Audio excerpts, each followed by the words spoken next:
Kanye West, welcome to SHOWstudio. We're going to be answering questions from some of your fans, some of your friends, some of your peers. But the first question I want to ask you is actually from me, so Lou in London.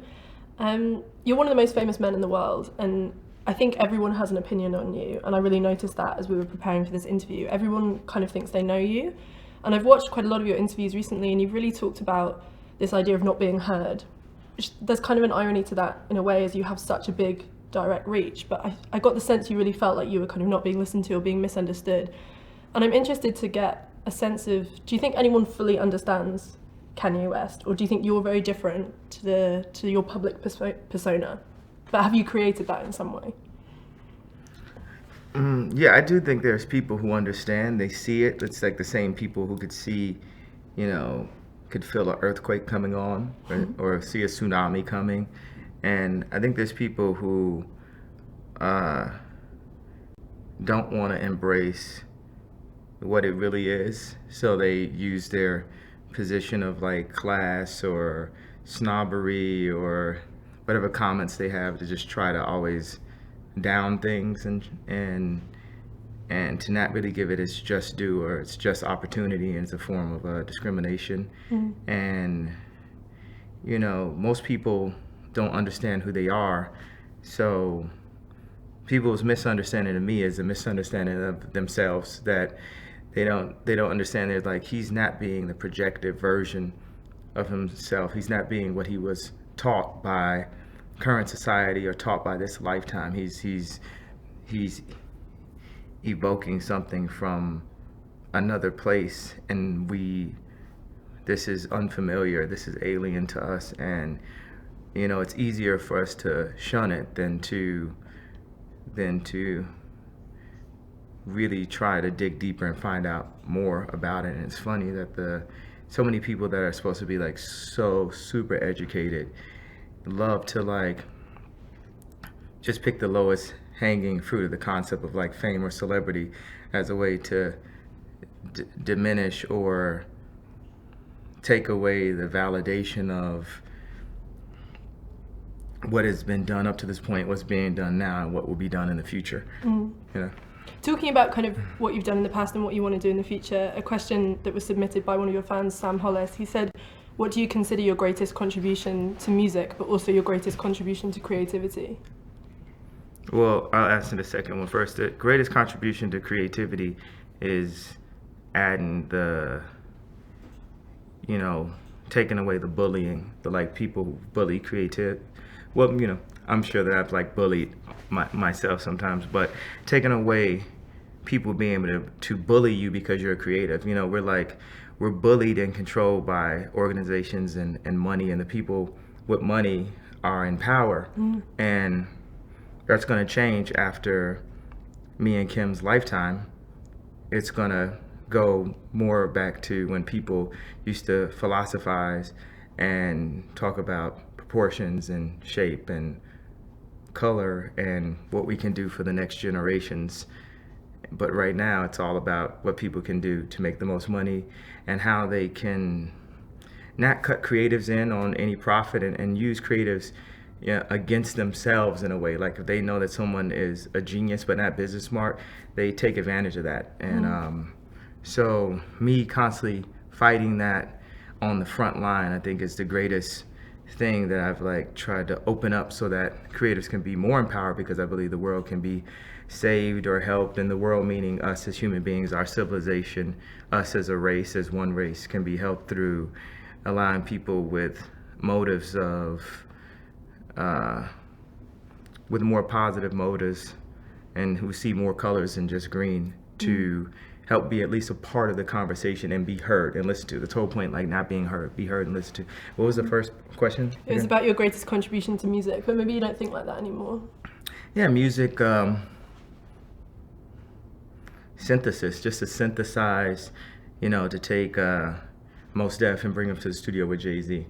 I think is the greatest, where people say, okay, that's Backpack, or this is gangster, or like to go on tour with Kweli with a Rockefeller chain and have people boo me and be like, oh, Rockefeller is not hip hop, and and fight against that. And now it's just it's considered to be one art form, but like what Wilson would always talk about, like this juxtaposition, high, low, or these opposites, and combining them, and this combination that makes a greater civilization, a greater human being, like the actual human being 1,000 years from now. Generally, as a race, we should be far advanced. Like at the beginning of Prometheus, like how that guy was just like, just like the way, like, he's like Mike Tyson meets Steve Jobs meets, Shakespeare, blah, blah, just, and he, as a person, and we all now have, because there was a time when people would work on multiple things and have, multiple art forms or businesses or different things that they could do, and now you're only supposed to be able to do one thing, and in the future people will be like highly skilled at a lot of things because they won't be afraid to fight for their education. Yeah. I think it makes people uncomfortable though, doesn't it, when people try and kind of get themselves out of their box. People, they see you as a musician, so when you try and do fashion, it makes people agitated. And this relates to a question that came in from Nick Knight, who runs SHOWstudio, who you collaborate with a lot. He talked about your bravery, and he said you seem to sort of be very open to making brave decisions. And I think in some way that relates to, pushing yourself into new arenas. And he gave examples, the opening of Black Skinhead with the 3 black KKK hoods, and not putting new slaves on YouTube, or appearing naked in the Black Skinhead video. And he's interested, do these decisions feel brave at the time? Do you think that you are being brave? And maybe what's the bravest thing you've ever done? I mean, there's nothing to be afraid of, really, so I don't even want to, I don't even want to take, too much credit for being, brave. I think that it's just a responsibility of ours as artists to give our truth at that time. And it's just simple as that, Soldiers are brave. It's their responsibility to go and, fight for their countries. Police officers are brave. It's, firefighters, it's their responsibility to go into a fire. And for us as an artist, it's our responsibility to give our truth. So I just think more than courage or bravery or anything, it's just, honesty? Yeah, honesty. And maybe the answer didn't, some answers I'm going to give are not going to make complete sense. So you can, if you're a very literal by the book person, you might find a flaw in the final finishing, as opposed to understanding the gist of what I'm saying. And the other day I came up with an equation that explains the way visionaries think as opposed to very calculated people. If someone asks you what is 2 and 3, most people will say 5. If you put 2 and 3 in front of me, I'm going to say, well, 2 plus 3 is 5, 2 times 3 is 6, 2 divided by 3 is this, 3 divided by 2 is that, and then come up with an average of all those things. And then when you say that 5.76, blah, blah, blah, blah, blah, that is the thing that people marvel at. Like, wow, that really was not what I was expecting, not what we wanted to put you in a box for, but I felt like I got something more out of it. And that is the calculation of the zeitgeist, because everything changes. Every day something changes. People get so caught up in the embarrassment of changing their mind in front of someone, and one thing can change everything. So you have to put that as a part of your 2 and 3. You don't have to. I put it as a part of my 2 and 3 equation. Yeah. It's interesting, you use the word visionary there, and a lot of our viewers, they ask questions about that term and about the term creative genius. And Sam Thompson, he asked this question where he said, you've called yourself that, and you've kind of equated yourself to all these different people, Da Vinci, Walt Disney, Steve Jobs, Michelangelo. And he's asked, how would you define a genius in that context? But also, why do you feel the need to call yourself that? Because otherwise I'm called celebrity. I'm called nigger. I'm called rapper. And when they use the word celebrity, nigga, or rapper, it's not in a positive way. And all these things, all those words can be used in an extremely positive way. What's up, my nigga? You know, but that's not the way it's used. So I have to define who I am. You know, all of my aspirations are things that currently only 60-year-old white people do. So I have to redefine and let people know exactly who I am. And it's not letting them know by, you know, wearing a suit, or letting them know by wearing a Rolex, or letting them know by, you know, bragging about how much money a sponsorship made on top of a rap. It's letting them know by saying, let's start with this. I'm a creative genius. And it's proven, and I will continue to prove it.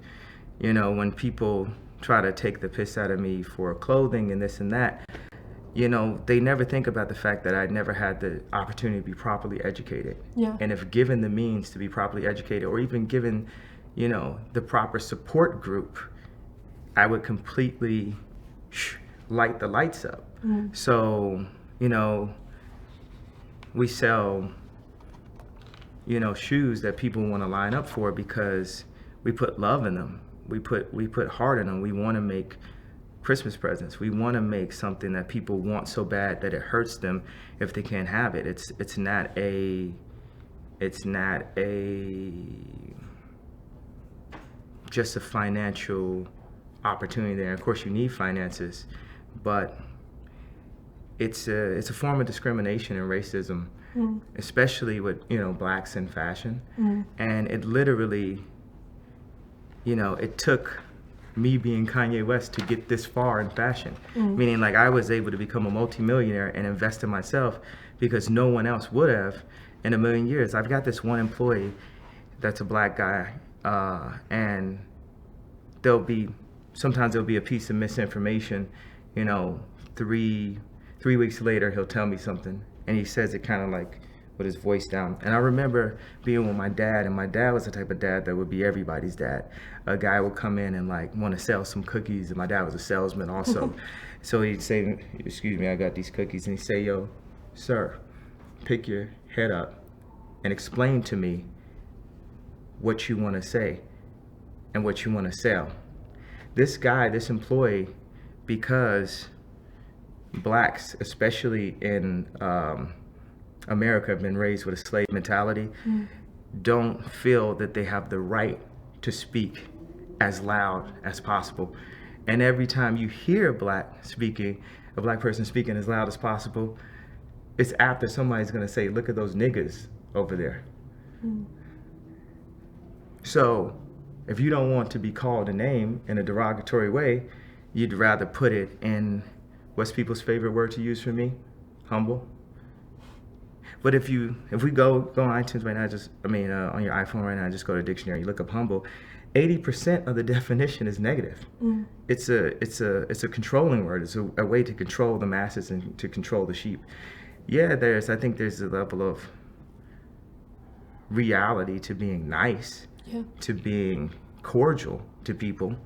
But if you have the ability to lead, you are a leader, you have the answers, or you have the ability to find people with the answers, and your will is to help, you should not be humble. You should speak up, because this world is broken. So someone needs to say something. And sometimes I just feel like I'm the only one that's not crazy. You know?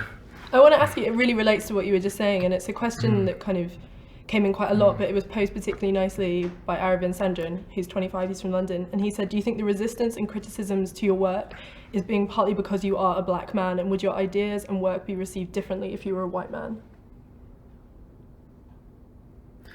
No, because, well, if I was a white man that became a really successful musician, that box would have, you know, put me in a chamber that would have said that I shouldn't work. So there's white people that if they're really super good at something, they also get discriminated against in another field. It's not though, like you could be like a photographer and someone would say you can't be an artist. You could be a designer and someone would say you can't be a musician, or someone would say you can't be a film director.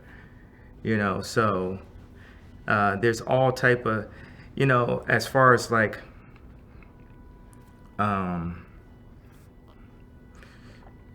the advantages in life, yeah, 100. Yes, if you are born white, you have that on your gene pool currently because the world is controlled by whites. You have that as 100 as an advantage on your gene. And if you add a couple of other things to it, then you have a really high chance of success. Whereas, like, because the world is ran by whites currently, if you're born black, if you make it to something like the Met Ball or the Grammys or this, most likely you've done 10 times the amount of everyone else there to get there. Yeah. And, Definitely. It's interesting, Simon Foxton, who's a stylist, I know you know his work, he asked a question which relates as well to criticism. He said, your clothing line has been greeted with a lot of harsh criticism. And he's asked, do you reflect, like a lot of designers do, where they take that criticism and then they use it to kind of develop their aesthetic and change their work? So do you do that, or does it just make you even more convinced in your own belief and vision? Yeah, it's like, I'm convinced that I know what I like, and I know that I just know. I know, and I don't care.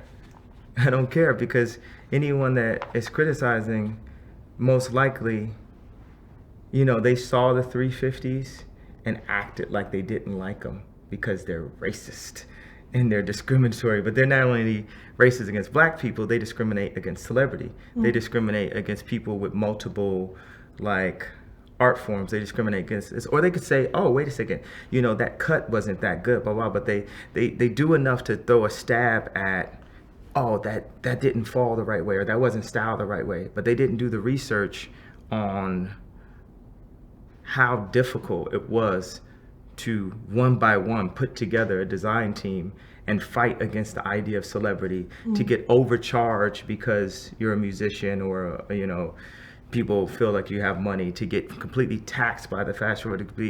And I love it because it's like going to Harvard. That's the reason why I'm in fashion. I think it's a ultimate training, because I dropped out of art school, and I eventually I got a PhD this year, like an honorary PhD at the Art Institute of Chicago.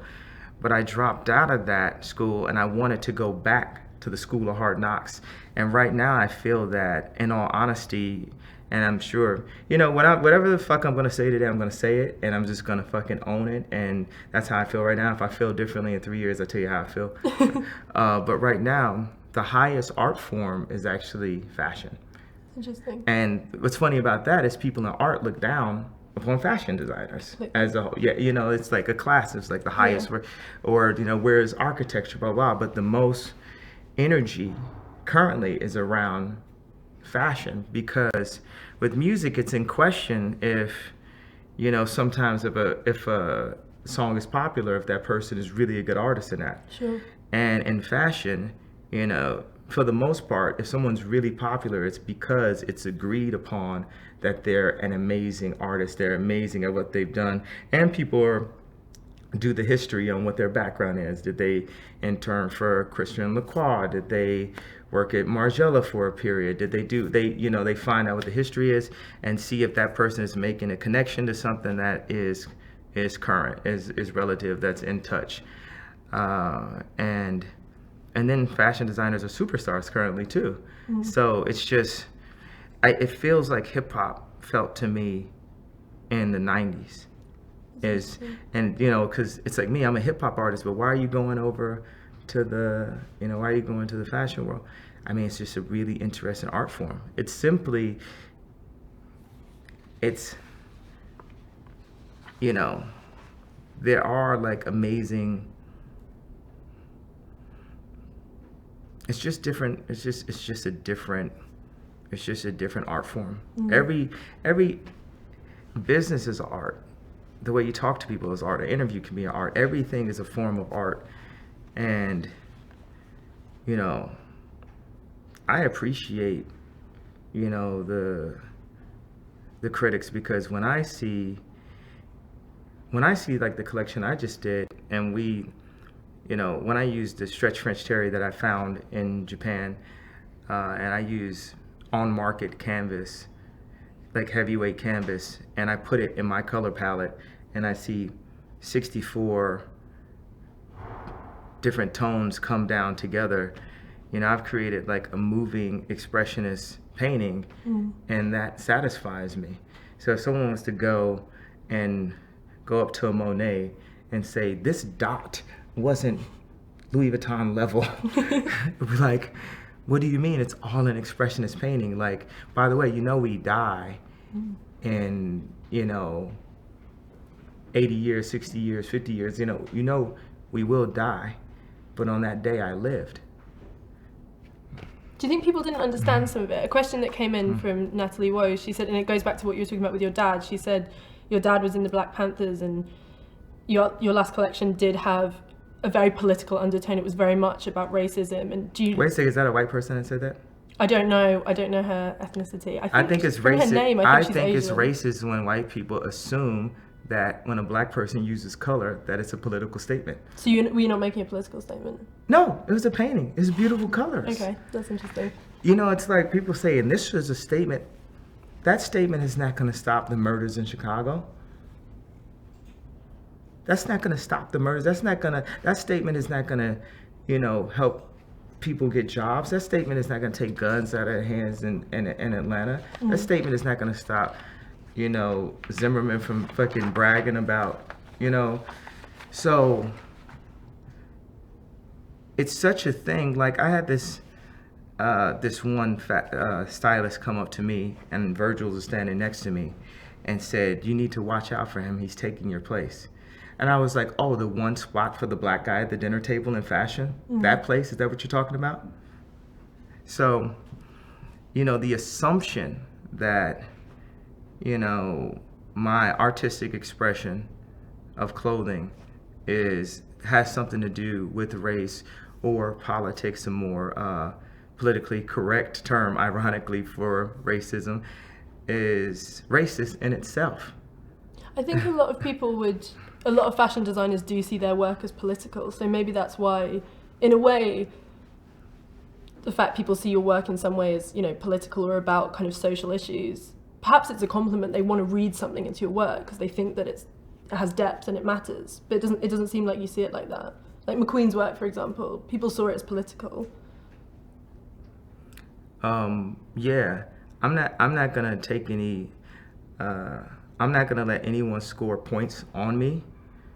If someone asks me about something, I'm gonna block all shots, and I'm not gonna take any free points.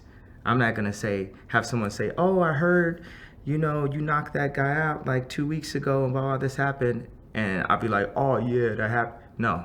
So if someone's like, if it wasn't my intention for it to be political, and everyone gives it this credit, and somehow they're giving it a credibility, I'm like, you know, no, I don't even want that kind of credit.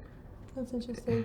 You know, I don't want anything that I don't deserve. I just want a chance to drink at the clear fountain. I just want a clean shot. I just want a clean bat to swing, you know. I want a clean bat to be able to swing at the wall with. Sure. And it's not. You know, every one of these questions, the majority of them are going to show the amount of dirt that's actually on the bat. Do you think it would be easier for you if you weren't famous then? Yeah, because famous, that's what I'm saying. It's like the N-word. People remind me in every meeting about how famous I am, but somehow, no, it wouldn't be easier. The answer is absolutely no. You need fame in order to sell your shit. You know, in order to have, that's why people pay for advertisers. So, you know, I'm basically the first of a celebrity that approached his entire career in life like he was an old bag brand that went and did itself and went and got, you know, a really cool designer that Anna Wintour suggested to revitalize it and became a really big brand. You know, meaning like celebrities have always had a way that they were supposed to do business with licensing deals and this, but I always approach myself in a luxury way, whether it's like calling Nick Knight 1,000,000 times to work with him, or going to factories in Italy, or begging Tessie Club, which hasn't called me back yet, to use their fabrics because they do Celine and Lanvin, and you know, I've always fought just to have better paints to work with. You know, when I was in high school, I was on this one national competition where I had done a watercolor, and it was really, the color was really intense. And I lost the competition because the judges were confused. They said,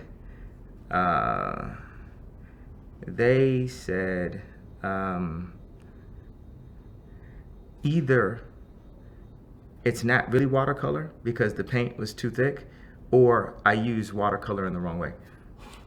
So I lost because of that. I don't know where those judges are today, but... Yeah, it wasn't the best feedback. Tell me, it's interesting, you mentioned Anna Winter, and I just want to bring her up because she actually sent us a question for you. She said, what will you name your son, and what do you hope for him as he gets older? I don't have a name for him, but what I hope for him is that he can feel purpose, that he can learn, that he has the opportunities.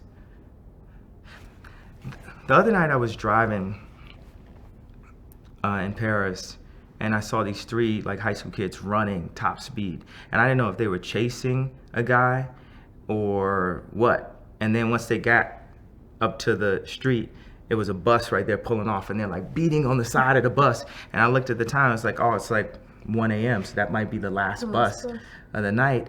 And I was just like really saddened because I was like, how can I make my son feel that? Because once you felt that, then none of these fucking questions matter. When you've missed that last bus before, when you had the opportunity to get on the bus, you don't give a fuck about any of this. When have you felt that? When I've missed the last fucking bus and, you know, like going to the Taste of Chicago with really though, and having to sleep downtown in a parking lot. Or, do you still get that feeling today about different things? No. It's almost not feeling anything. It's almost like being numb because of what I went through. It's an employee that I'm about to hire. That was the global manager of accessories at a really good company. And she was really direct the way she was talking, and she went into this thing about how she stayed in a concentration camp, you know, till she was 5 years old, and that she didn't know that people actually took showers by themselves. And it's like after someone's been through, you know, something like that, they could give a fuck less about fuck. You know, it's just like, be real. You know, no, it's like none of this, you know, none of this facade, you know, thing. Do you worry that he'll be too kind of, will have to grow up in such a public way? Because it was a question that came in from a fan, Florist Boone. She said, do you care about the negative press coverage around you and your family, but also just the general coverage that your every move is scrutinized? Yeah, and that's the reason why, you know, with the help of Anna Winter and other people, we've actually made a lot of positive press coverage. Yeah. The majority of the press that we get is actually positive because the majority of the things that we do are actually positive. And even the negative, it just can't outshine the truth. The truth shall come to light. You see it in front of you. You read this thing and they try to diminish me into some, you know, really simple concept and simple idea. And every time someone opens up has a conversation of this and that, and they're just like, whoa, it's a possibility that he's thinking about more things and he wants to contribute more than I thought. So, you know, let me dig into what I think the gist of what that person was asking. It's like, do I worry about, you know, being in the public eye and raising kids? Yeah. Any situation you're in, you're gonna worry about raising kids, but it's, you know, it's champagne problems too. There's people who can't feed their kids. Yeah. That's something more to worry about. So I'm not gonna sit here and complain about the so-called issues I have. These aren't real issues. There's people at war. There's people trying to make it to London right now. There's people, you know what I mean? It's like, it's really fucking serious. You guys talking to me about like some celeb shit, you know? That's that real shit, you know what I mean? It's fine. It's stuff. I'm mad. I'm upset. I'm this, man. Oh, they got that wrong about me. You know what? I'm alive. I'm breathing. I did a show. We selling. We doing a second collection. I got no problems. Talking of like the bigger things that do just change who you are and kind of completely affect how you work. You know, Kareem Rutfeld, the stylist, she asked how has becoming a father changed the way you work, and I think that is one of those things where it's like, as you say, you put all the little things aside, and something that big, it does just change who you are. And I'm interested to hear how that happened for you. Well, the way it changed who I was, you know, 3 years ago, after this interview, I would have been on a train back to Paris to see like the last of the shows and, you know, get that inspiration and this and that. And now I'm on the first flight back home to see my greatest inspiration. That's my daughter. That's nice. That's a really nice answer. A lot of people have asked about your daughter. They've asked about a particular one that I found really interesting was to do with having a daughter and how it's changed the kind of lyrics that you put into your songs, particularly explicit ones, and the way that you talk about women within your songs. That question came from Ashley Givers, and she asked if having a daughter specifically has affected the way you kind of depict women in your music.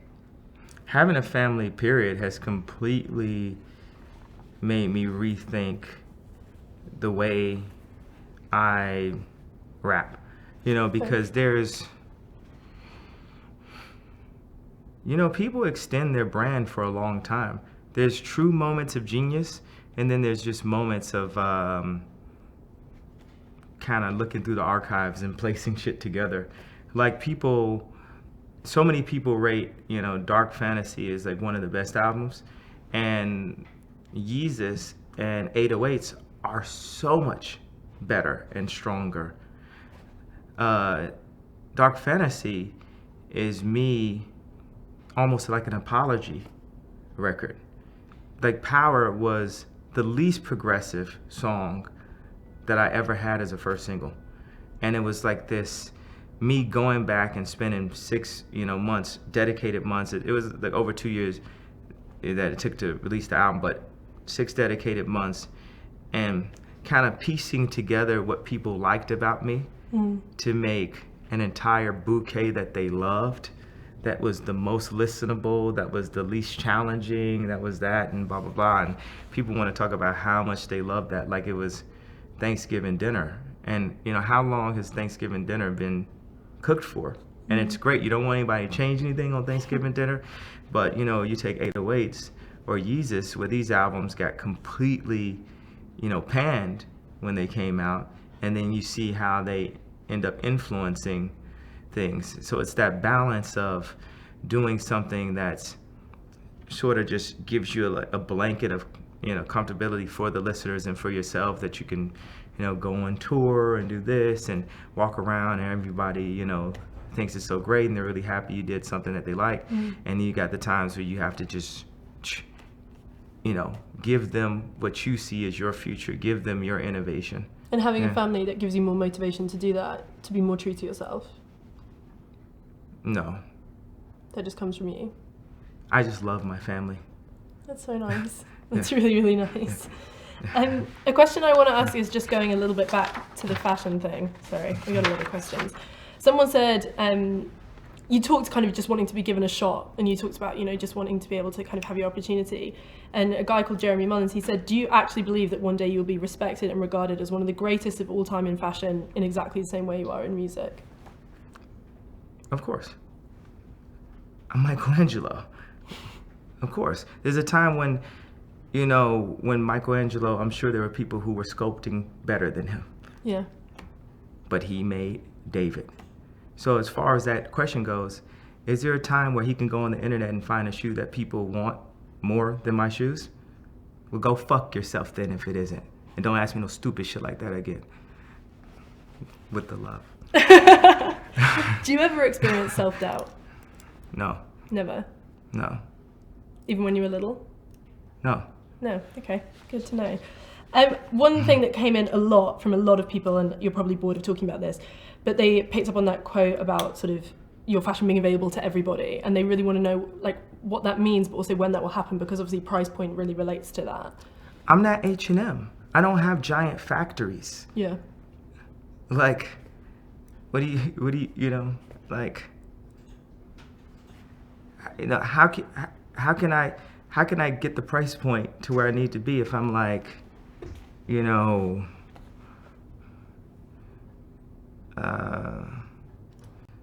if I'm,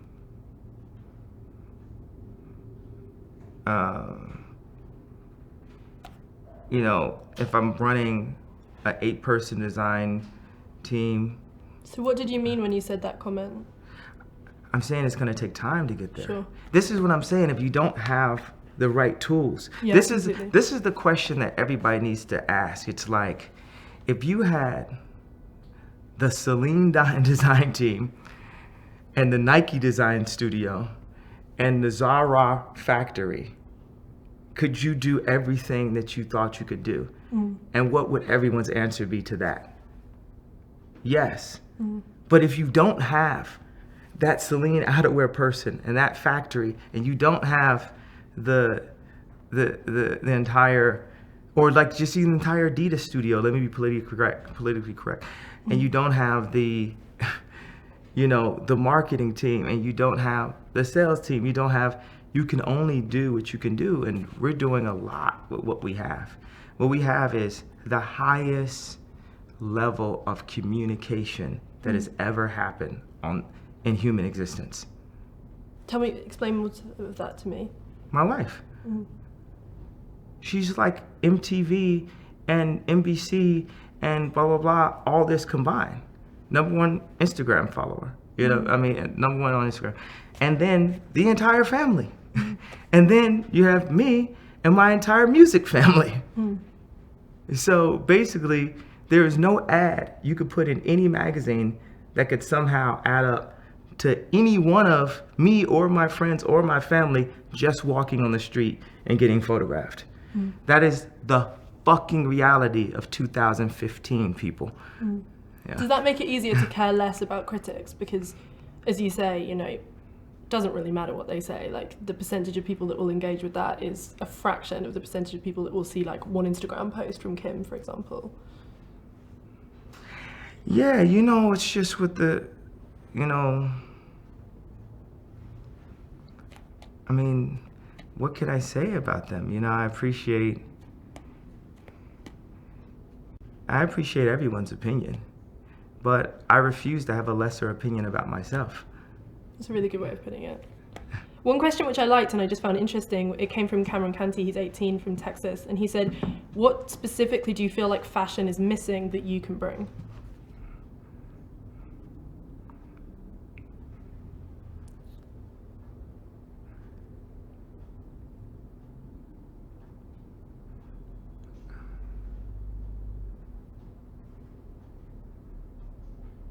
I'm not even concerned about bringing something to fashion.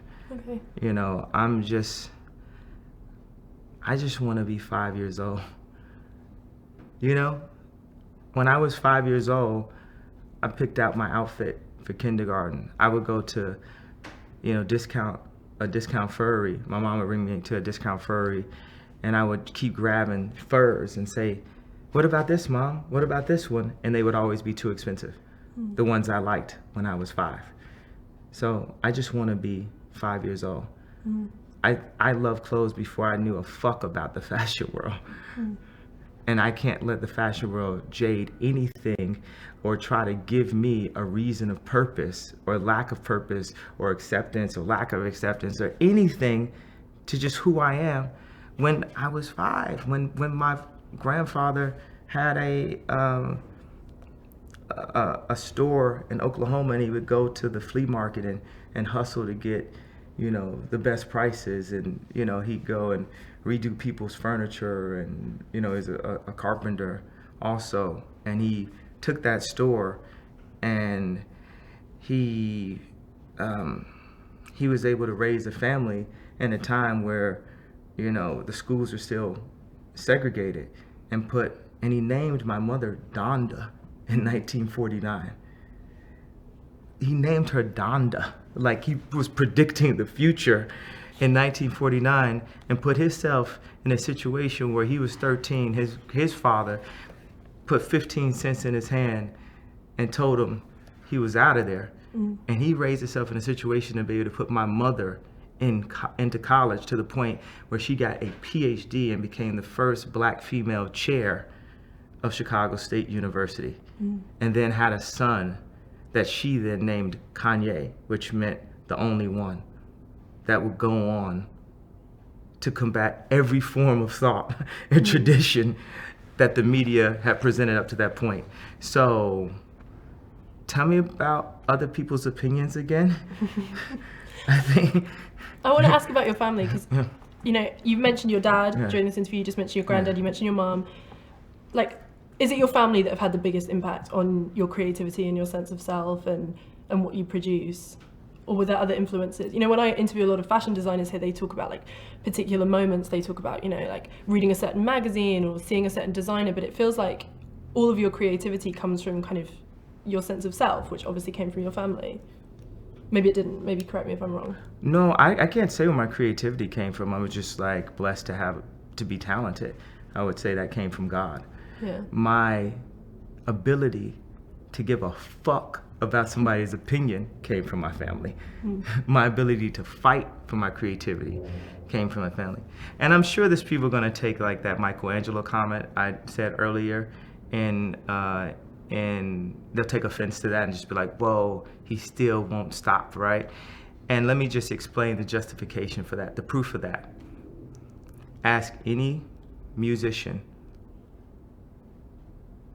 period, of the past 15 years. And I would be the closest thing to that.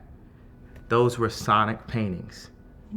Fashion, clothes are sculptures, wearable art. Now, if you think about any brand, do you love every single thing from a brand? But look at the few opportunities that I got to collaborate with Louis Vuitton, Nike, Adidas, really established companies, and the level of love and impact people had for that product. That had proper infrastructure. So I had to take the money that I made from being the motherfucking Michelangelo of music of the past 15 years and invest it in trying to build an infrastructure against all odds in basically building a sculpture studio. So I wanted to raise the branch up a little bit higher on that low-hanging fruit that everybody was going to snatch at, you know? Yeah, that makes sense. Talking, it's interesting, a lot of what you're saying is very much to do with kind of, yeah, like, I guess communicating with people and being heard. And I wanted to talk, you know, we had, I'm sure you can imagine, millions of questions about the whole president thing. And someone asked, and I thought it was a really wonderful way of putting it. It was a guy called Caden Robertson, he's only 14, which I thought was really cute. And he said, "Why run for president? You have proven to be more influential than a president, and running for office would limit your ideas. Everything you could do and would want to do as president can be done now. Other great leaders, Gandhi, Mandela, never needed to be elected to make a change. So why do you feel the need?" Mandela got elected. Yeah, he's 14. Give him a break. Okay, I won't start cursing at him. I read that exactly what he wrote because I thought it was cute.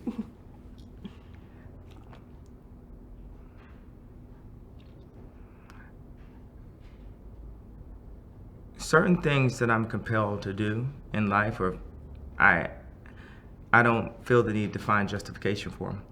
So you're definitely going to do it? Yeah. It's interesting. Someone said when you made that kind of, they said when you made that announcement, was it something that you decided on, or did it just come in the moment that you felt that and you just said it? It had been talked about, you know, a lot, like for the past like 5 years, and talked about with my team, and I decided that I was going to announce it, you know, then. Do you think Barack Obama has done enough? A lot of people asked you that. I don't want to make comments or give opinions on what other people have done. Sure. You know, but I think he's done a lot of great things, and I think that there would be no chance of people even considering the concept of me running if he hadn't have won. And will you run with a party or will you run alone? I don't have all the answers right now. Okay. One thing that a lot of people asked, even Romero, Aaron Lewis, they asked, what do you plan to do? What are some of the things you really want to do when you're in leadership? I like to sit with engineers and come up with solutions and alternatives for people without opportunity that end up having to go through desperate measures or feel like life isn't worth living or that other people's lives don't matter. And I think that the way that I collaborate with people and the way that I empower the people I collaborate with is a different way to look at problem solving for the world than a normal political way. Definitely. I want to just ask questions. Like I've already decided that when I'm in debates and I just don't know, I'll say, look, I don't know, I'll get back to you with that. And I'll just consult with the top 10, top 5, top 10 people on the planet. And if there isn't an absolute right answer, I'll say these are the 2 highest answers that we came up with right now, because it's not about me, it's we. That's the whole purpose, is to say that skill set that brought me back from, you know, the Taylor Swift moment, the original Taylor Swift moment, the skill set that took the little kid in the pink polos to the top of the rap game. That skill set that, you know, took a Celine designer, a Nike designer, and 3 Adidas designers and made the hottest shoe. The skill set that, you know,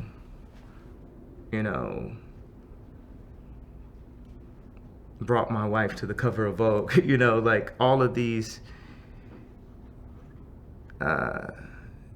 you know, these journeys that these questions say, these absolute, like, this can't be done, have been like, you know, almost self-serving. And that's where it gets the I. It's like, it's for me, it's for my family meaning, you know, my direct family. But what happens if there's a certain point where it doesn't become about me and my family, but my family becomes the human race? And I could do all of that fight, all of that confidence, all of that problem solving, all of that asking questions, all of that trying to, you know, find the best answer and listening through, you know, if I could maybe do that to help more people. And you can help more people in a position of power, to go back to the gentleman's question, you know, earlier. And these are just now in theory form, but, you know, I'm speaking from the heart.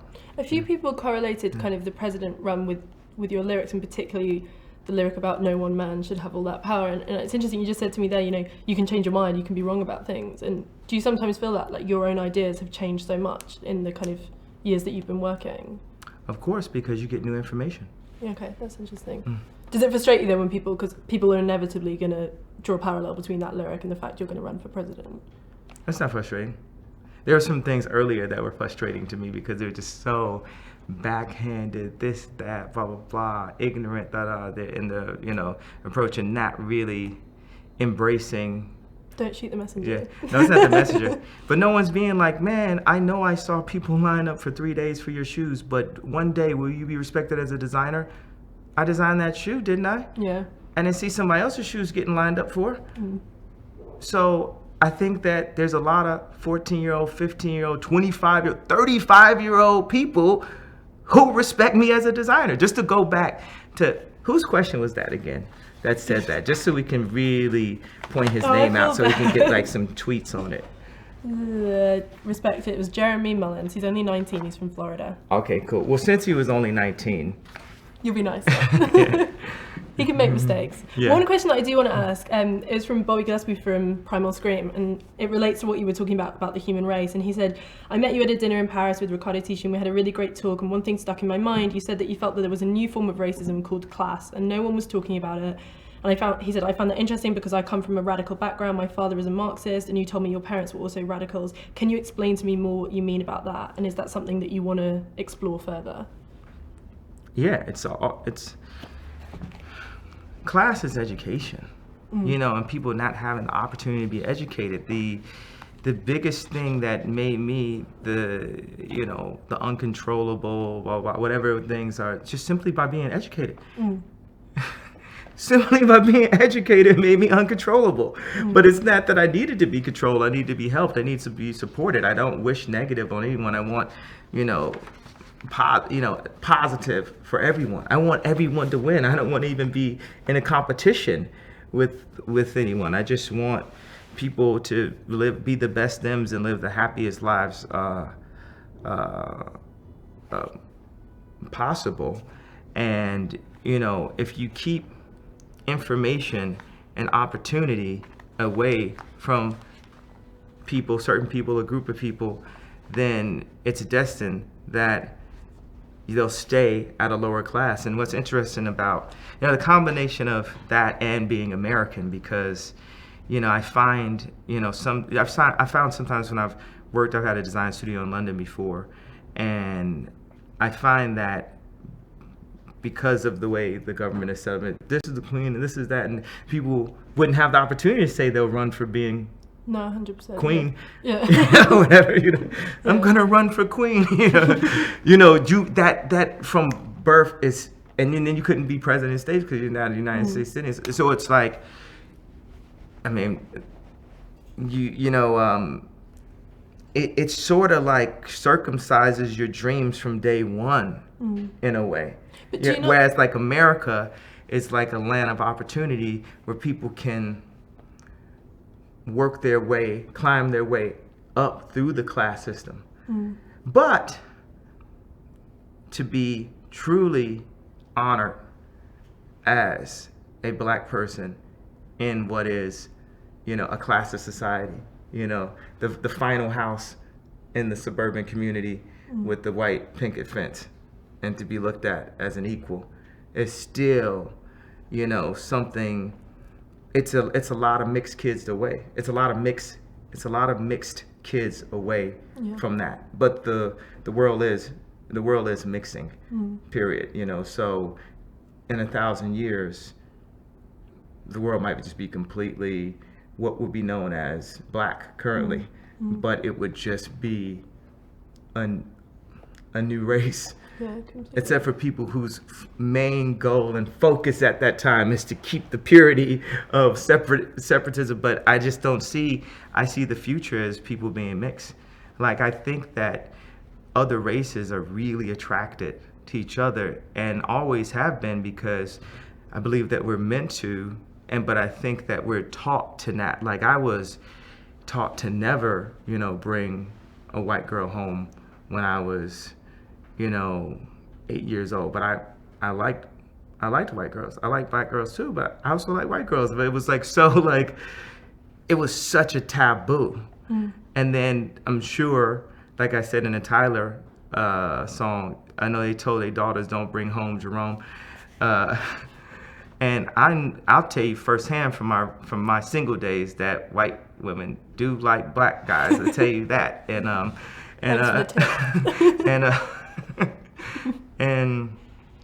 But I think it's something amazing about mixing the cultures and the amount of information that both cultures bring to the table, or 3 cultures or 4 cultures. You ask a girl and she'll say, I'm German and Portuguese and Asian.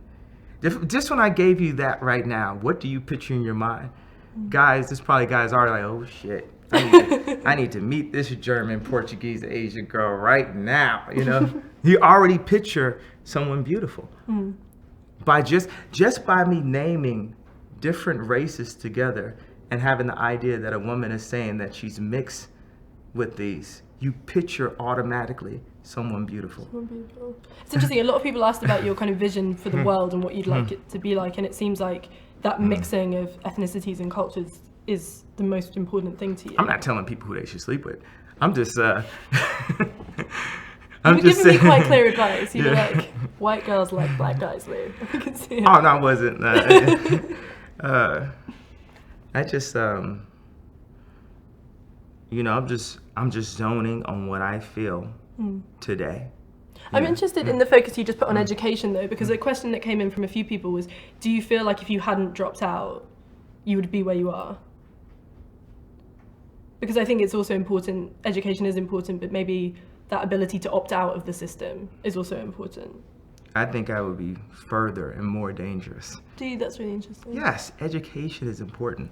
Like, you know, I'm envious of people who have read multiple novels and, you know, multiple, you know, philosophy books, and, you know, I wish I had more information. I'm thirsty for knowledge. I'm busy with my own ideas, and I have ADD as soon as I pick up a book and I'll see something that sparks me and it makes me think of 30 things I want to do. I put down the book and start working on that. But yeah, I'm envious of people who, you know, I'm envious of information. So college dropout, this, that. You know, now me at my age, I'm looking and I'm looking, okay, what were the reasons why I lost money when I did this? What was the reasons why I failed at that? What was it all came to not having the playbook, to not having the information, you know? And with me, when I work on fashion, I'm sitting here in the woods trying to chop down trees, screaming at the top of my lungs, can somebody just throw me some water? And everyone's sitting laughing at me. That's the fashion world. That's the fashion critics. That's the critics. That's the critics. Me sitting here trying my absolute hardest and everyone just laughing at me. And only one person coming up with a camera, and then Nick shooting a shot that then shoots across the world and say, oh, he's working with Nick Knight. And then Pat coming in and doing the makeup, and then, oh, he's working with Pat. Or Ricardo coming in and saying, no, you can't talk about Kim. This is my friend right here. Say, oh, wow, the hottest designer likes Kim. And then the fashion world is like, maybe it's okay. And then they come together and say, well, do you think we can capitalize off of this in some way? Oh, well, come, we can capitalize and shit. But they definitely were fucking not letting me in the shows and fucking constantly laughing at me and trying to keep the joke going. But, you know, there's a lot of tsunamis and earthquakes that hit while people were joking on the beach. So keep joking on the beach. The Kim thing's interesting to me because I feel, particularly working in fashion, I feel like I watched that happen, that period where people were so critical and now want her at their shows, they want to dress her, they want her front row. And that must upset you in a way because she's your wife and you said you love her, and to see that kind of, that U-turn, in a way it's great because it shows how much people respect her and they can see how amazing her influence is, but also that kind of, yeah, that backhandedness. Is that difficult? Because you must feel protective. It's always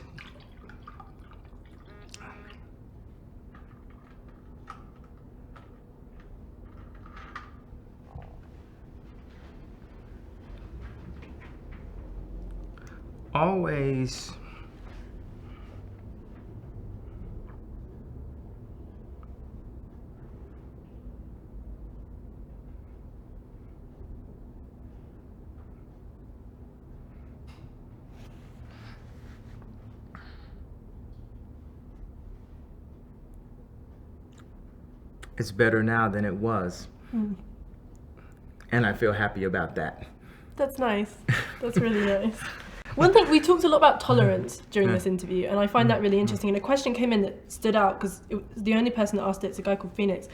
He talked about gay people within music and within the rap world and the stigma towards homosexual rappers. And he talked about how you talk a lot about, society moving past stigma and being more accepting. But he said, do you feel that that's still a problem within music?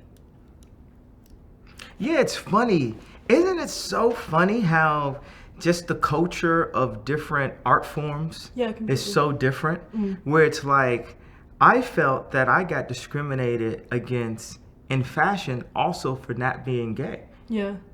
Whereas in music, you definitely get discriminated against if you are gay.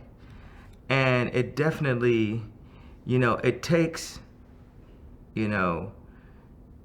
some amazing talents to really break down that barrier. Like people don't have a problem with white rappers now because, Eminem ended up being the greatest, artist. And everybody thought that when Frank Ocean's album dropped, that people were gonna be like, no, this is bad for his career. And he's, one of the greatest writers of all time. And it always, like, what's that song? A tornado of money.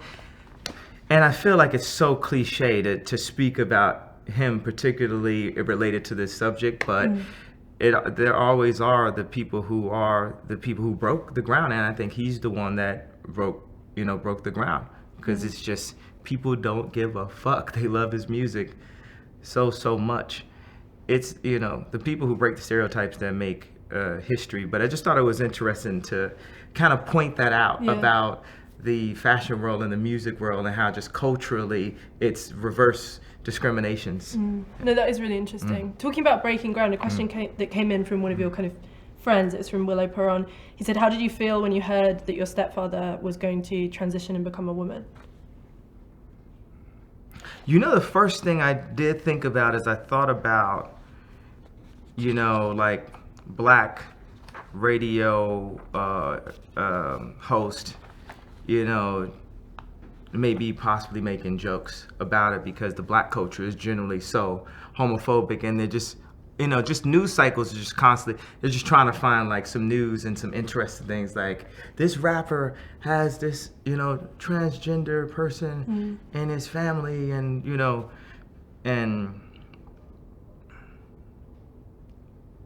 but then it was like, fuck what people say, fuck what people think. I just feel so,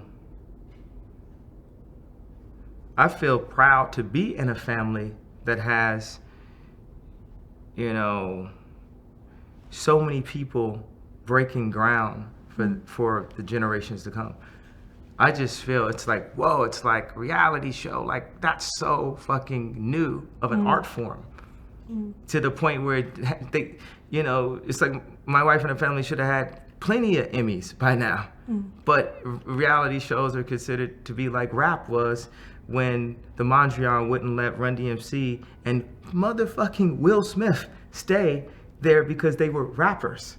Or the idea of a reality star not being allowed into a fashion show or not being nominated for their show, even if it's the longest running and the most popular, and everybody I know watches it and shit. So I feel proud that not only my contribution of the credibility that I gained garnished from music and just my general social opinions, that I could be next to a wave of thought of this is who I am. And that is all I'm about. I'm just about like, fuck, are we seriously, to let your life be controlled by public opinion would be like asking to sit in traffic for the rest of your life. Meaning, like, you want to turn this way, but it's a car right here that says this. You want to turn that way, but it's a car right here that says, you want to go a bit faster, but it's a car right in front of you. You want to just stop. Cars start honking at you. You got to do this. That's this and that and public opinion and that, blah, blah. That's what that is. And Bruce just got off the exit sign and drove as fast as he wanted to. Oh, I'm sorry. It's disrespectful to use that name. Sorry. Okay. But, still getting acquainted with, what's politically correct and not political, because it's new. It's new. It's modern, you know what I mean? It's like, it's like, you know, this is like Roman times, bro. It's like this time that we have on Earth, this 100 years, is really the beginning of the future. We finally tapped into the type of technology and acceptance and thought that we need to, like, look at the new Pope. You know what I mean? Like, it's a bunch of dope motherfuckers, you know, out here that are like just pushing towards pushing towards the future. And it's funny that I went into this train of thought off of Willow's question, because he is the most important one of, if not the most important person in my creative growth. He is my number one instructor. He is the reason why I was able to know who Nick Knight was, and he is my greatest home tutor, like educator. There is no,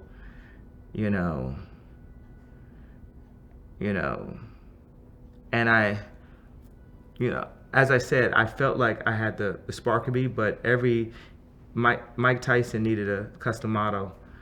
Hercules needed whatever that little guy was on the movie with that was the trainer of Achilles, and this and that and that and that.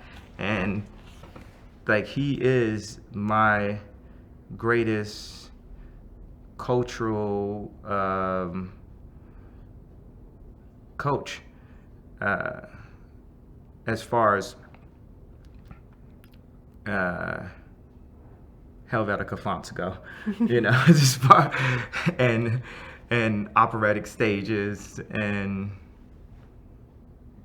honing and training and riding fixed gear bikes around Paris and shit, and just analyzing and philosophizing, I don't know, that's a real word, about where the future can go. And that whole idea of Donda and what we do with design, and the way we've simplified things or made album covers important again, or stage shows important, or long, only sonic, no word outros to songs, and blah blah blah. This is all like an extension of my times and my trainings with Willow.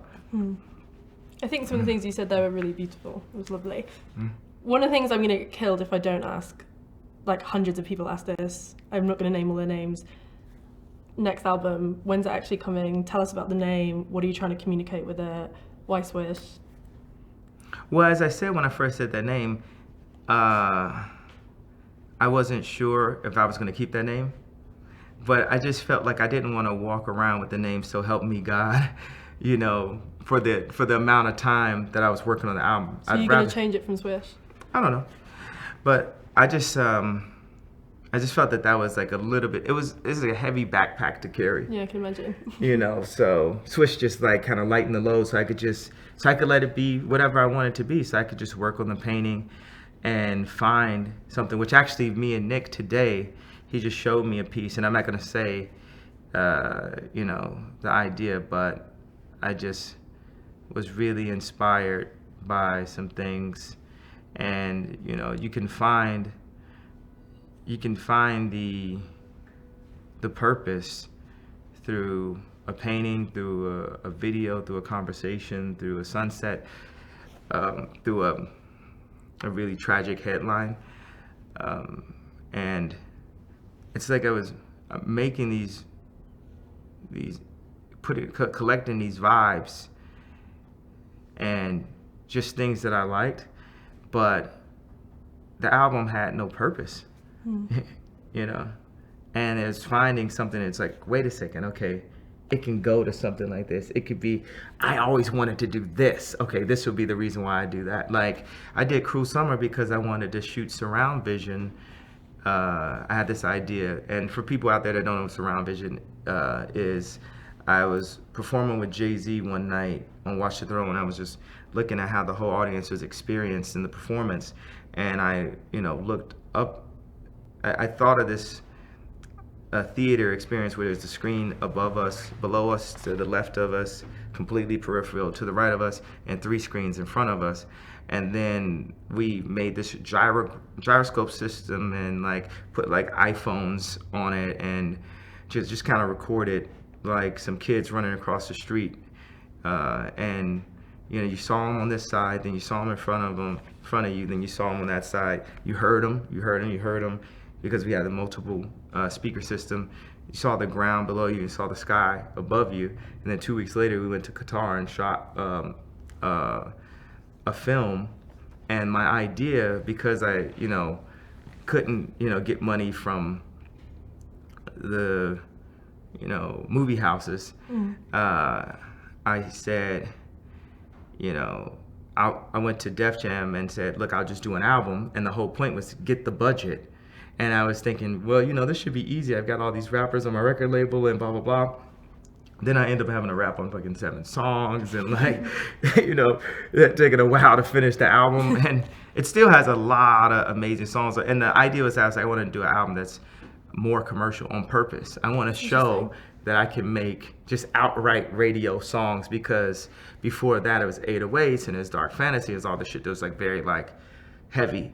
And I want to show that I could do something that's just lighter.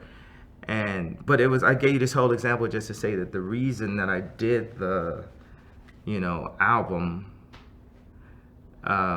was just so I could shoot that film. Lots of people have asked about the films and when they're going to get to see them and what's going to happen with them. And hopefully, yeah, I'm working on some. I'm working on some ideas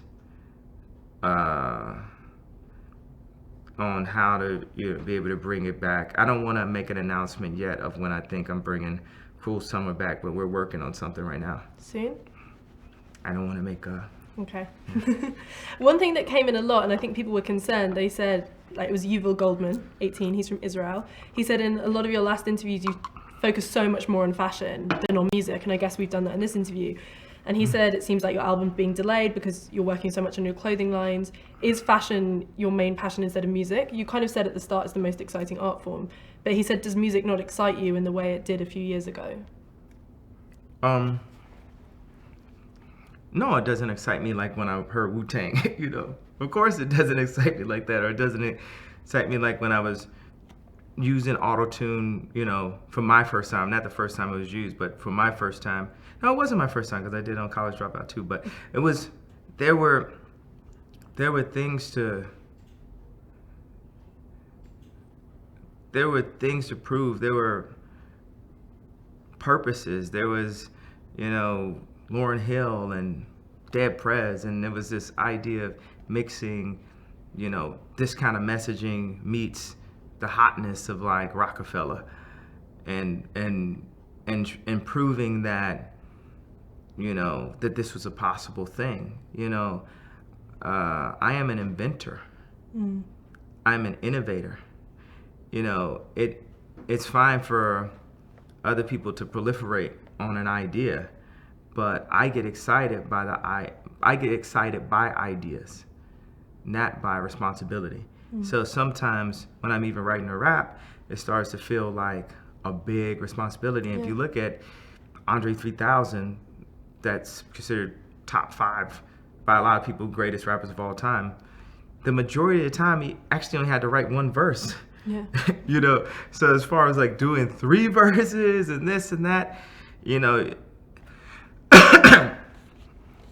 sometimes you start to feel more like you're doing a talk show every night than doing some type of prophetic,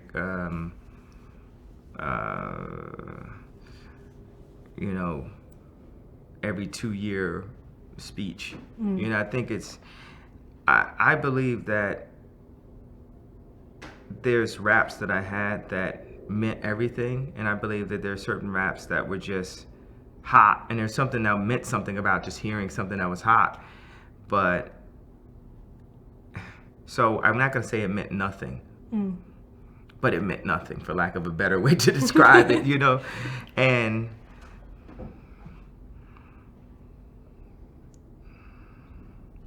you know,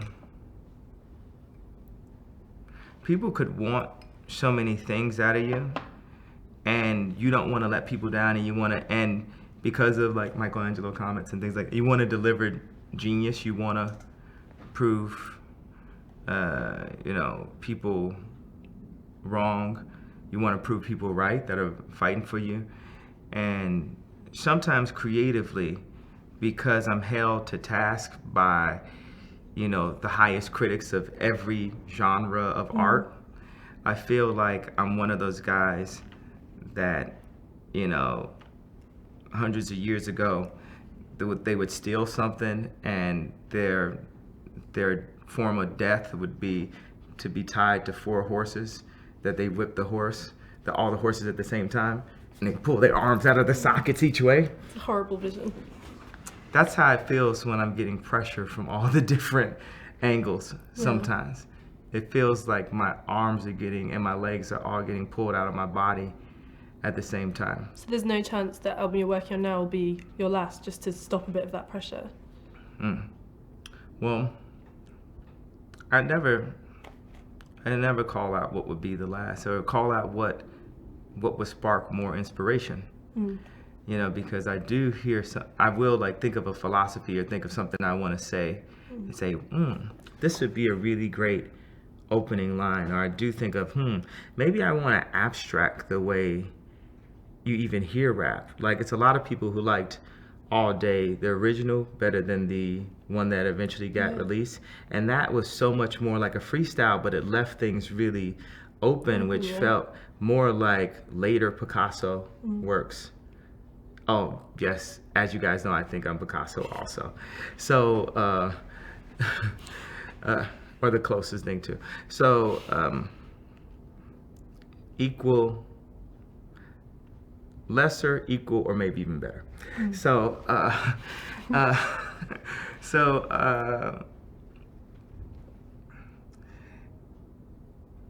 you know, maybe there's something that's more cubist about the way, you know, I rap, and that's what I'm trying to find, where it's like, do you really need to fill in every, you know, do you really need to paint every angel wing in? You'd hear like that paintings weren't completely finished, you know. So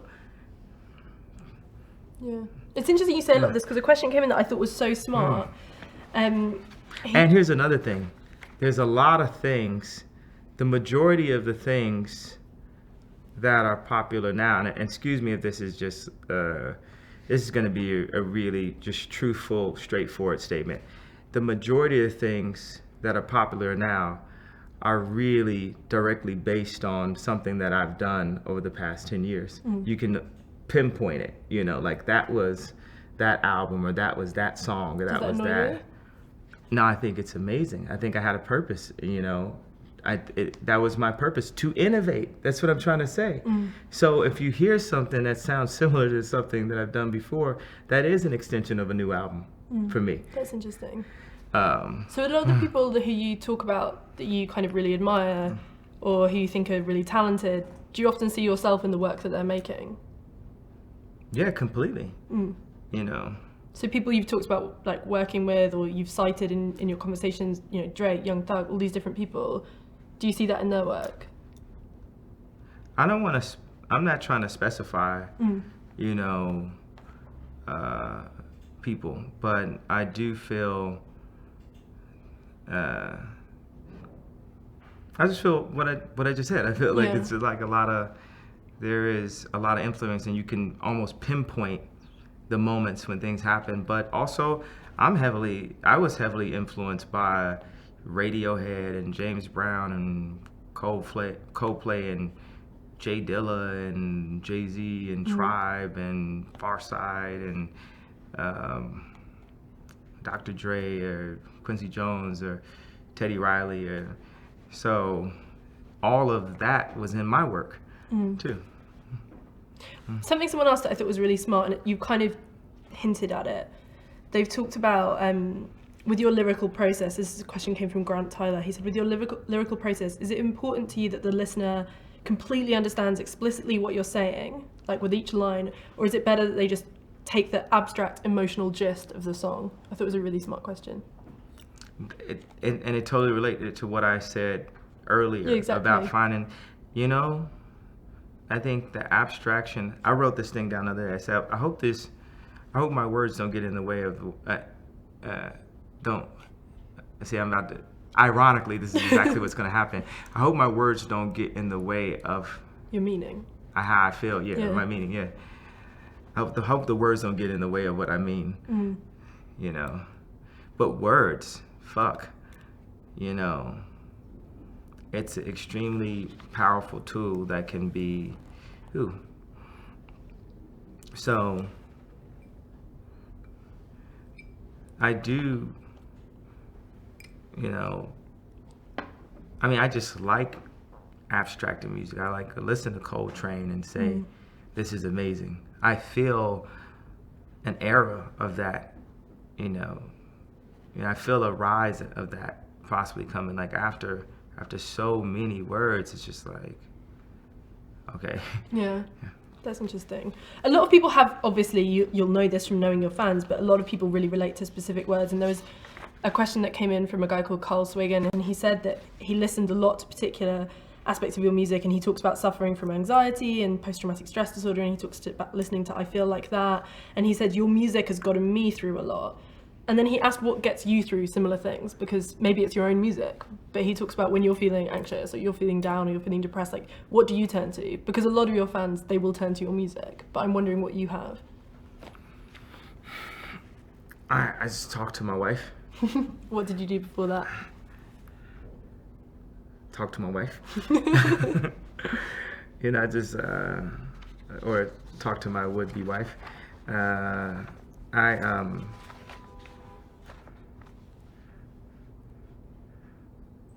I talk to my friends. I just talk.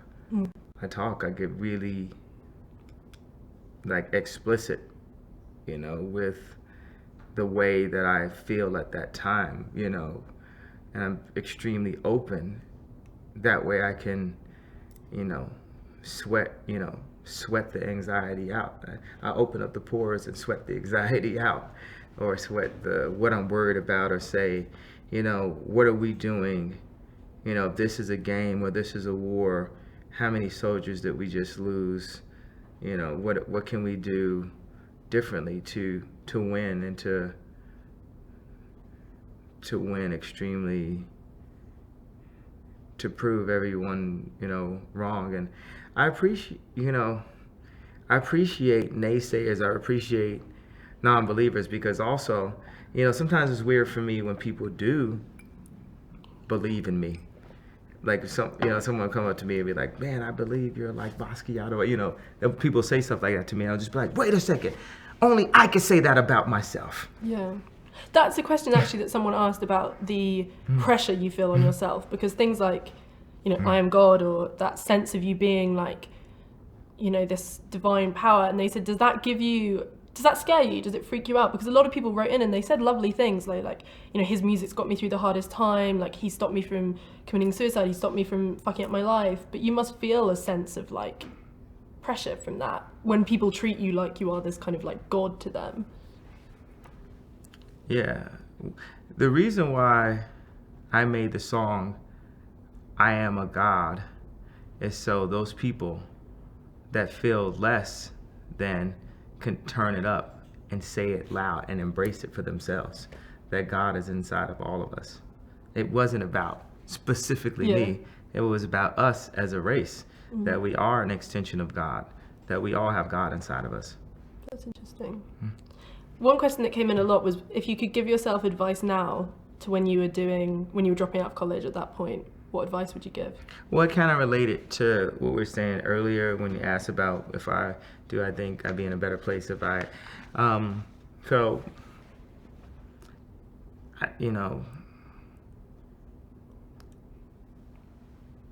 there's so many things that had to happen for me to be sitting here with you right now. And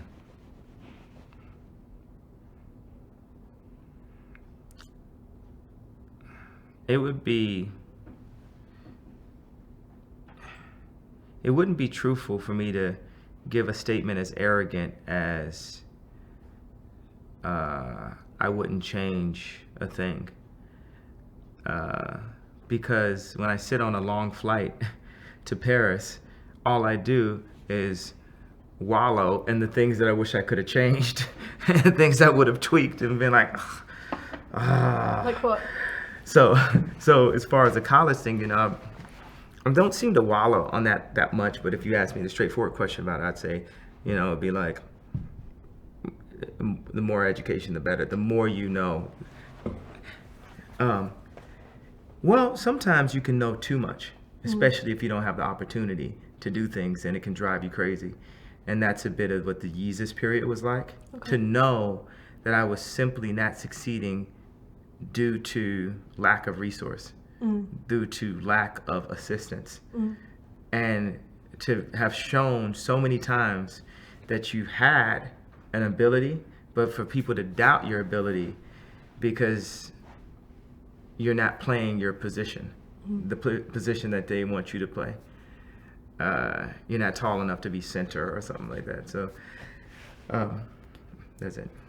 One question that I liked is a simple one. It came from Malik Davis. She said, what was the scariest moment of your life?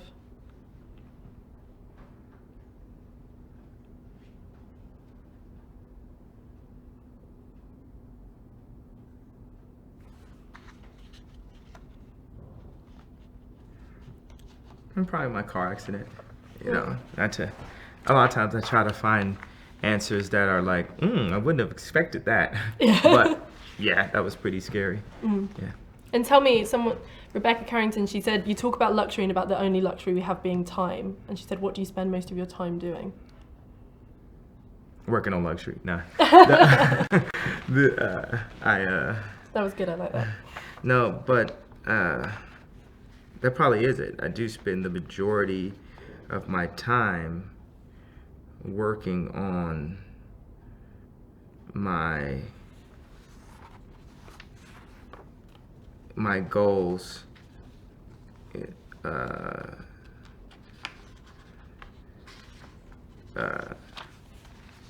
to create, you know, this creative ecosystem that allows a bunch of ideas to flow through them, you know, and I'm sure Nick could probably relate to that. Yeah.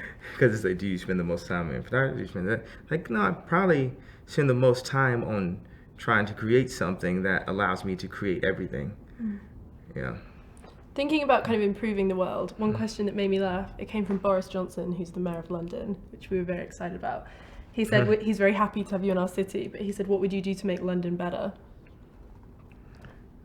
Widen the streets, because I get really scared when, like, the drivers, like, there's a big truck coming, I'm just like... It's quite scary. That's very specific. How did they miss that truck? There's one question that I want to ask, which I thought was really, really strong, and it kind of related earlier, but I missed it out because we talked about other things. And it goes back to what we were talking about with race, and it came from a girl called Alani Nelson, who's 21, and she said, how do you think your portrayal through lyrics, visuals, quotes of the black woman have informed pop culture's understanding of black women? And do you think it is within the function of contemporary black male rappers to uplift their female counterparts in the face of adversity?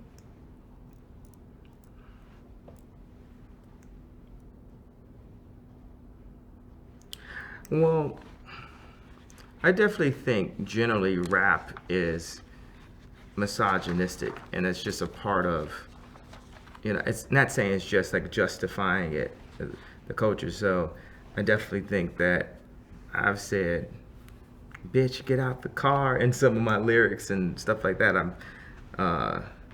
And, you know, is there a responsibility? You know, I feel that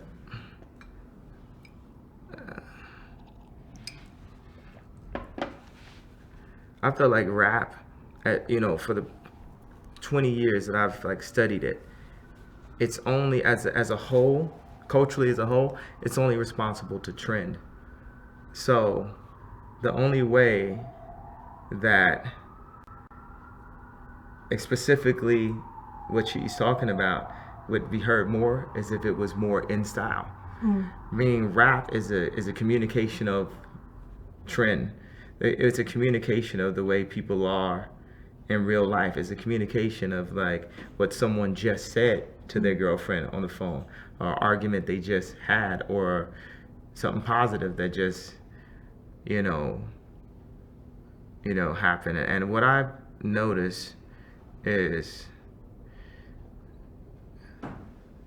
because there was a time when we had like Afrocentric rap, and everybody was like, it was just more like how Common is, like my queen, this, that.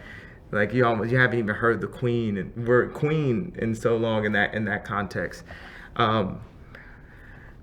What I've noticed is when I come home from a meeting with, I don't know, some head of a studio or whatever, and I just get completely dissed, and like I show him a bunch of creative things. Like I did these, like on Despicable Me when he was trying to show his mom he could make a rocket, and she's just like, whatever, that's weak. That's how it is, like going to meet with people in Hollywood and showing them your ideas and shit. They just like shit on you and it's like, we don't need that, it's weak, And I'll come home from one of those meetings and I'll find myself being more, irritated and maybe being more rude with my wife. And so let's take that to the idea of a black male in America not getting a job, or getting fucked with at his job, or getting fucked with by the cops, or being looked down upon by this lady at Starbucks, and he goes home to his girl. And just to think about my frustration that I had, and if I was rude to my wife because of that, and like we like are like super well off, so to the point where it's literally like this guy is like, I can't take my kids school shopping if I knock my manager the fuck out. If he says this to me one more time, like they literally cannot drink the yay juice at all. They cannot turn up at all, you know what I mean? And it's like, you just,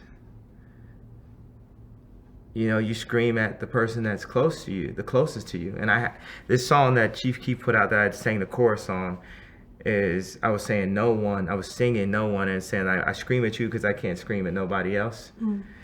And then take that and then you go to the studio, and that frustration and disrespect is now coming out towards the woman next to you or the women around. Like, we can't wife you, you just a thought, you just like, we can't do this, blah, blah. And then the guys around like, nigga, you better not say that to me, I'm gonna shoot you. Like, don't get my, and it's from, lack of opportunity, it's from being inside of traffic. Yeah. That thing I told you earlier today, the lack of ability to see your way out, and you just start being frustrated inside of that space, and then you go into the studio, and that's what it's gonna sound like. Nigga, don't test me, I'm gonna shoot you, fuck you, bitch. Because that fuck you, bitch came from America. That fuck you, bitch came from our lack of opportunities. That nigga, I'ma shoot you came from our lack of, and from racism, which is an amazing tool. It's like if you could put racism inside of the battery of your phone, it would never stop working. Meaning, it's like, it is a never ending thing. It works on itself. It's like residual and shit. Like residual racism. Like residual racism is to be in a racist situation. You working at this fucking job downtown, blah, blah, blah. They treating you like shit. And you go home and you just mad at everybody around you. It's like, black people don't even like black people at a certain point. You don't even, and I always say racism is like the hate that keeps on hating and shit. And I said this thing, I was sitting with Steve McQueen when we showed our piece that we did on All Day, and I feel like that, and we put it in the LACMA. Let me say that again, just to purely be a dick, because I said that knowing that it was a stunt and very intellectual. So me and Steve McQueen, but I like really to, impressed. I think it's a very impressive thing to say. Impressive. So, but I like to say shit like that right after saying nigga, fuck, we. So, but I said I just embrace racism. He just looked at me like, what the fuck do you mean you embrace racism? I was like, no, it's here. It's like this thing. It's like we're in a jail cell with it and stuff. Are we gonna keep fighting this inmate and shit, or how do we just embrace what's in front of us, as opposed to always pinpointing that it's the reason that you're being held back. But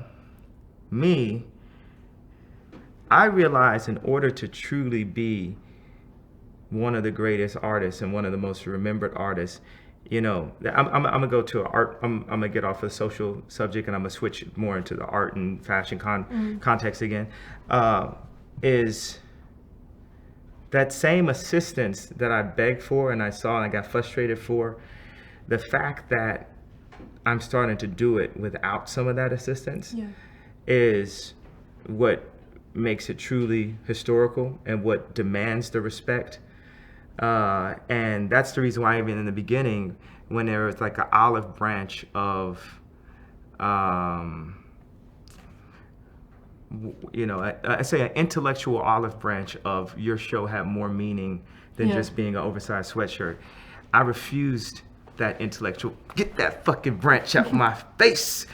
I ain't gonna take it. I ain't gonna take the meaning that you propose upon me. This is what I meant. And if it's not good enough for you, then fuck you. And, my aunt one time said, she let me see RoboCop, and my dad was really strict. And I came home and was about to tell him, and she grabbed me and said, "You're really a glutton for punishment, aren't you?" Like, almost like a masochist or some shit, right? And like, in a way, I am. I kind of like pain. I like the challenge. I like making things harder for myself. Because if you can beat the game on the hardest mode possible, then you'll be the best of all time. So that means if I become a good designer as a black, straight, American entertainer, rich dude, whatever, all type of shit that says, you shouldn't be able to like have any creative thoughts, then it's like the ultimate fucking win. Then you're like, Eminem or Tiger Woods, or just someone who completely broke all boundaries, Barack Obama, and it's exciting. This interview is exciting. It's like this, like, because it's such a, it's like a battle of perception and a battle of the intellects and a battle of culture and a battle of class, a battle of taste, this type of battle. And it's y'all motherfuckers know I'm gonna win this battle, you know what I mean? It's like, but it's like, it's so fun, no, it's so fun, you know what I mean? Like, it's fun, it's like come on, like, hey, let's go, because the whole trick that I always say, it's like, I'm an artist, and an artist can like, basically take on any shape, form, and an artist can paint anything. An artist can paint anything. So when I'm like opening up like the Jesus Mountain on tour and stuff, and I'm standing with like the Margiela mask, which me and Rennie designed the costumes with the Margiela Atelier, by the way. So it's like, we knew, I just sometimes, some nights in the middle of one of my rants, I'll just be like, I'm sorry, the gig is up. I actually was never really a rapper. I was always an artist, and that's the reason why I'm just killing this shit so hard right now. So when you talk to you guys, lighting guys, it might not come out as good, but don't feel bad. Because I've been trained since age 5 and went to college for this shit. But it's always like that secret thing, you know, like I'll find out, you know, it'll be like a black dude that's like really like good with money and shit, and it'll be like, well, you know, don't tell anyone, but I'm actually half Jewish. Or, so, that's a compliment. That is not anti-Semitic. Don't hit me with like no fucking blah blah blah, you know, like, but don't try to come to me with no anti-Semitic. Tell me I gotta pay $100,000 because you was offensive, blah blah blah. I'm saying that because I love Jewish. My cousin right there over there, he's Jewish. Like, isn't that what race people always say? My best friends are black, yes, you know? they do. My best friends are Jewish. But they are. They really, I do have a lot of Jewish people who are like my best friends. And I look at, you know, as a culture, you know, the way that they communicate and share information. So let's bring this interview back and say, it's about information. It's about sharing information. That is a culture that shares information. Oh, you opened up a store? I want to open up a store too. Well, let me show you how I did it. Yeah. That did not happen in the black community. Yeah. It may happen for your family, your son, maybe. You know what I'm saying? But it's like day one, this is how this community works. This is how we grow. This is how we grow together. And that racism, slave mentality, nigga mentality, show off mentality, I'm gonna fuck your bitch mentality, all that is like what makes a culture that has really all of the highest physical attributes going for it, the weakest, due to simply like that speech that DiCaprio gave on the slave movie on was Django. Yeah. Simply removing the esteem. And that is why I refuse to fucking back down. You have to know that you are somebody. You have to know that it's possible, whether you're creative, whereas a black person in America with a black person in London, you know what I mean? You have to know that it's possible. You have to see me keep winning against all odds. I'm going to win until I die. I won't lose. I won't lose. I can't lose because then it's like they win. They meaning the mentality, the old guard of thought, because we're just a thought. We're just, we're 100 years from now, we're all just memories. So it's interesting. You talked about you dying, and there's a question that I thought was brilliant that related to that. It came from Ian Connor, and he said, do you feel it's true, like all creatives die alone due to lack of understanding? And it's interesting, it kind of relates, in some ways what you're saying, you sound super positive, but in other ways there is that sense of pessimism and people not understanding. And do you think that statement's true? Well, I've said a bunch of wild shit and my wife hasn't left me yet. So you think let's hope not. But we got a question from Kim actually. Do you want to? Yeah. She said. But well, for Ian, it's like, you know, I think that there'll be someone who will understand, you know, everyone. I think there's somebody for, I don't know, maybe there isn't someone for everyone and shit, you know. It's like I try and be overly such a positive. romantic. Look at you. Believe in soulmates. Kim asked a good question. She said, I can't think of anything profound that I don't already know about you. So here's a really simple question that I actually don't know. What would your last meal be? Oh, it would definitely be some of her home-cooked fried chicken. That's cute. That's really, really cute. Going back to the women thing, it's a question I want to know. Would you say you're a feminist?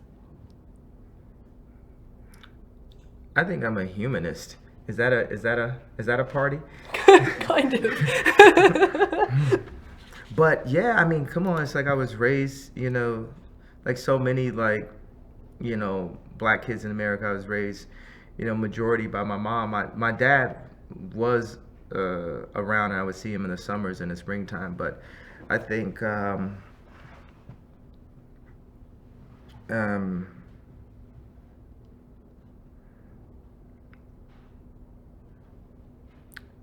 I fight for the importance of any community that is being not properly accredited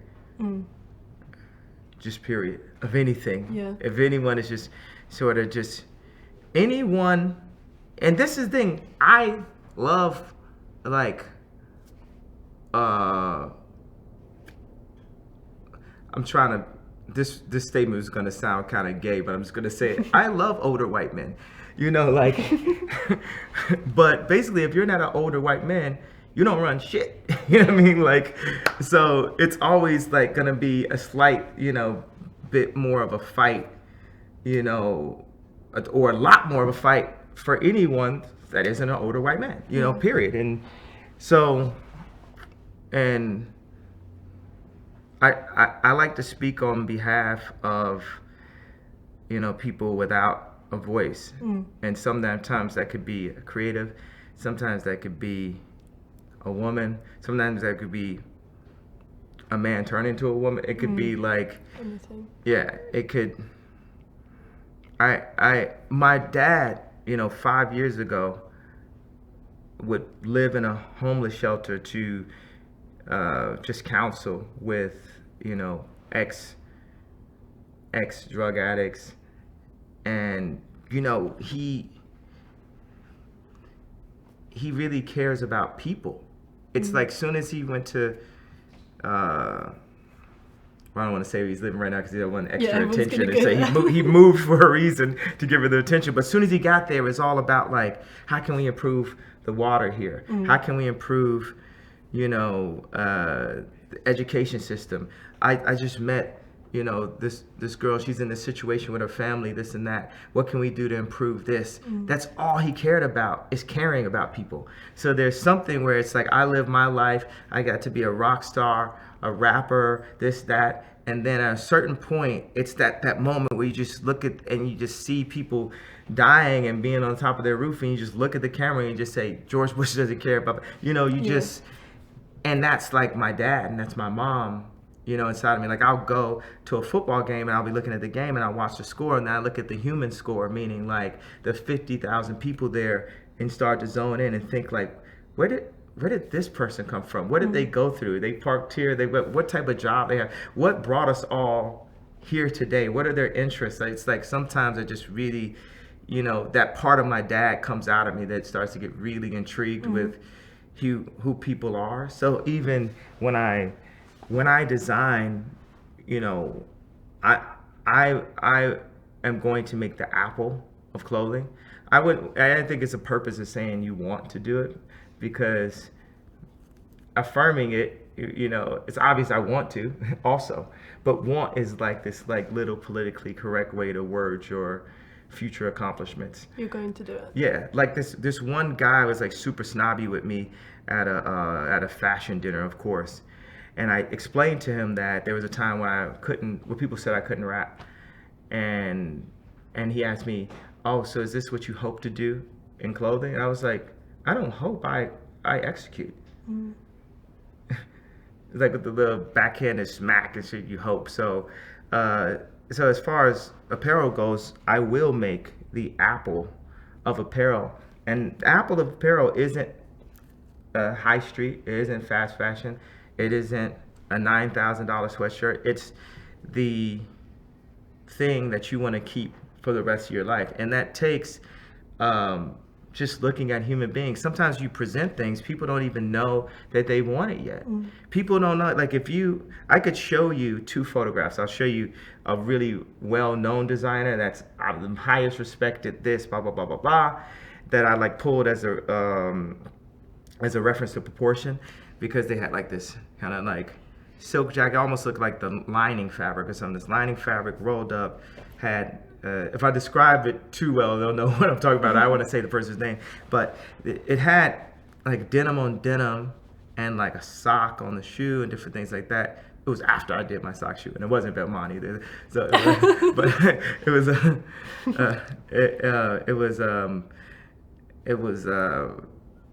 and it used, it's like blue jeans and this and that.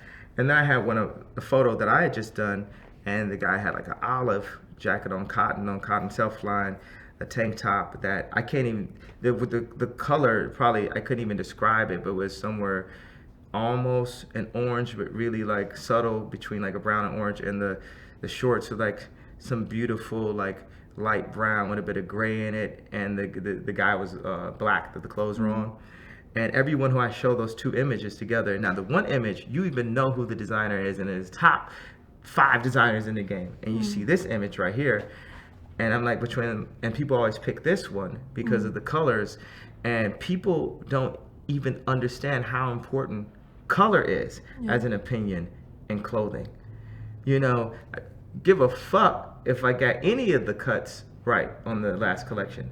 Anyone who doesn't say, but I had an emotional connection to this, they don't to the color palette, they don't even know how to see anymore. They don't even know what they're looking at. They see clothes and they're looking at numbers. They're looking at, you know, they're not feeling emotion. They're thinking about trend. They're not seeing future. They're not seeing luxury. They're not seeing time of like, oh shit, I want to go to the park with my family, I'm gonna just throw this on.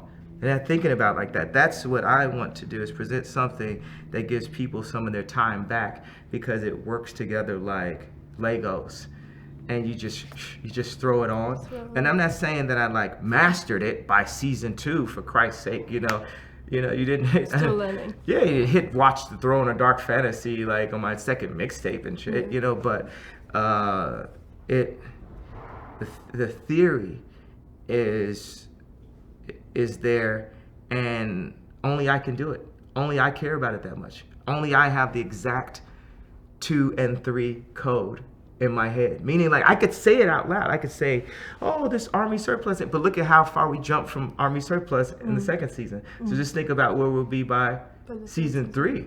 Yeah, look at how far we jumped, because I have the code in my head. You have to cut open my head and take my brain and put it on top of some big organization, and you can't. It's like completely, you know, that sweatshirt, that t-shirt decision I'm making is a piece of my mom having me at Operation Push, you know, at age 5. It's a piece of my dad going to the homeless shelter. It's a piece of, you know, my grandfather having a store where he fixed furniture in the back. It's a piece of my cousin, you know, bootlegging cross colors out in LA. It's a piece of, you know, my aunt that was the chicest woman that I knew. Even when she had Alzheimer's, she still dressed better than the entire family. And I remember the colors that she had, and they remind me of the colors that we were able to find.